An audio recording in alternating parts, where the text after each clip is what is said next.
ఓం సాయిరామ్. శ్రీ సద్గురు సాయిలీలామృతంలోని నేటి పారాయణం. చీమలు ఈగలు కూడా నేనే. శ్రీ బాబా ఆదేశంపై ఒకసారి నానా పోలీలు వండి తెచ్చి నివేదించారు. శ్రీ సాయి వాటికి తాకనైనా తాకకుండా అలా కూర్చుండిపోయాడు.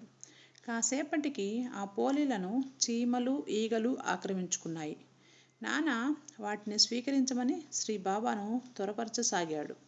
శ్రీ సాయి నవ్వుతూ, నేను స్వీకరించానులే, నువ్వు ఆరగించు అన్నారు. నాన్న చాలా అసంతుష్టిగా మదనపడ్డాడు. ఏమీ తినకుండానే సాయి తిన్నానన్నారని అలిగాడు. ఆ అలకతోనే అన్నం కూడా తినకుండా వెళ్ళి చావడిలో పడుకున్నాడు. శ్రీ సాయి అతనిని పిలిపించి, నానా, ఇన్నాళ్లుగా నాకు సన్నిహితంగా ఉంటూ కూడా నన్ను అర్థం చేసుకోలేవేమిటి? ఆ చీమలు ఈగలు ఈ రూపంలో నేనే తిన్నాను, నువ్వు తిను అని చెప్పారు. అంతటి భక్తుడై ఉండి కూడా నానా వినిపించుకోలేదు. ఆ రూపంలో నువ్వే తిన్నావని నమ్మకం ఏమిటి అని ప్రశ్నించాడు. శివప్రదమైన చిరుదరహాన్ని చేస్తూ శ్రీబాబా, ఆ రూపాలే కాదు, నీ రూపం కూడా నాదే అంటూ ఒకానొక విచిత్రమైన భంగిమను ప్రదర్శించారు. దానితో నానా త్రుళ్ళిపడ్డాడు.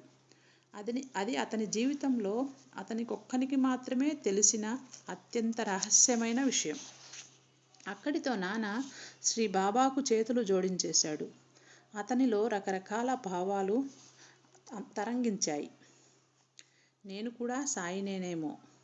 ఈగలు చీమలు సాయియే, పిల్లలు పిల్లులు సాయియే, కుక్కలు పందులు సాయియే, ఆవులు ఆబోతులు సాయియే, పాములు పక్షులు సాయియే, బంట్రోతులు టాంగాలు గుర్రాలు ముష్టివాళ్ళు అందరూ సాయియే. చివరకు తను కూడా సాయియే. ఏమిటో నేను నానానని తను బాబా అని అనుకోవటమే గాని నేను లేనేమో, ఉన్నది తనొక్కడేనేమో. సర్వం సాయిమయం. నానా గర్వ నివారణం.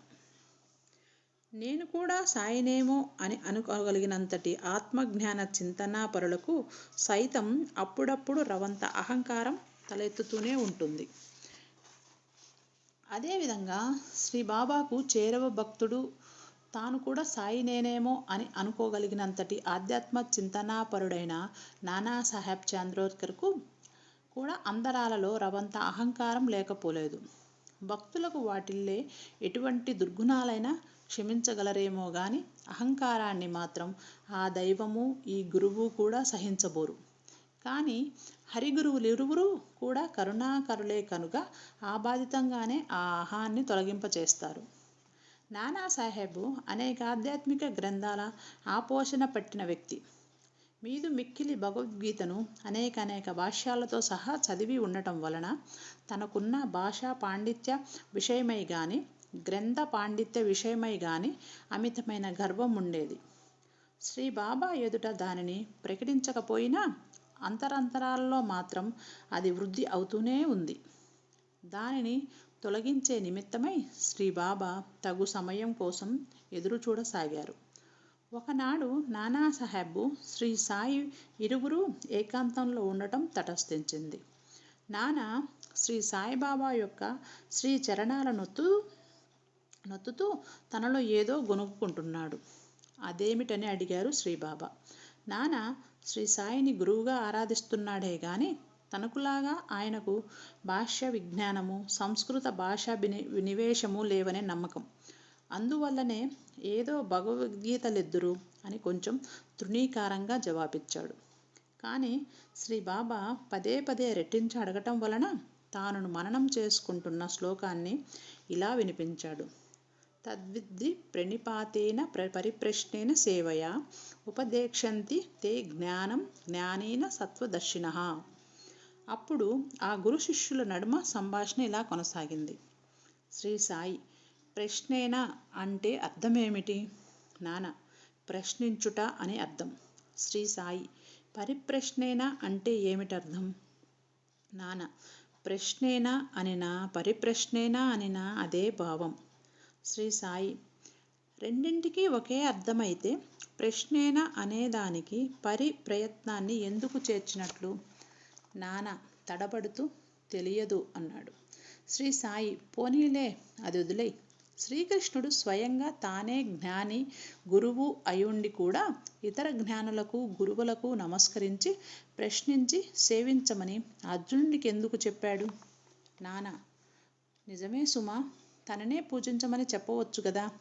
శ్రీ సాయి చిరునవ్వుతో, కదా, మరి నువ్వు చెప్పు. నేనంటే ఏదో యాదాలాపంగా బాబానైపోయాననుకో. నువ్వు అనేక పుస్తకాలను, భాషలను, భాష్యాలను చదువుకున్న వాడివి కదా. కాబట్టి నీ పుస్తక విజ్ఞానంతో నా అనుమానాలను తీర్చిపెట్టు అన్నారు. శ్రీ బాబా అలా అనగానే నానాలోని అహం మొత్తం మబ్బు విడిపోయినట్లుగా విడిపోయింది. శ్రీ సాయి పట్ల అతనిలో గల లేసేమాత్రపు స్వల్పభావం కూడా తొలగిపోయింది. అంతటితో నానా వినమ్రుడై తనను మన్నింపవలసినదిగా శ్రీ బాబాను అర్థించాడు. ఆ మీదట శ్రీ సాయి, నానా, అర్థాలకు అహంకారమే మూలమని తెలుసుకో. మనకి తెలుసుననే అహంకారం వల్లనే ఎన్నో విషయాలను తెలుసుకోవడం మానేస్తున్నాము. కావలసినది పాండిత్యం కాదు, పరమార్థం అని హితబోధ చేస్తూ భగవద్గీతలోని ఆ జ్ఞానయోగ రహస్యాలను నానాకు బోధించారు. సద్గురు సాయినాథార్పణమస్తు. శుభం భవతు. ఓం సాయిరామ్.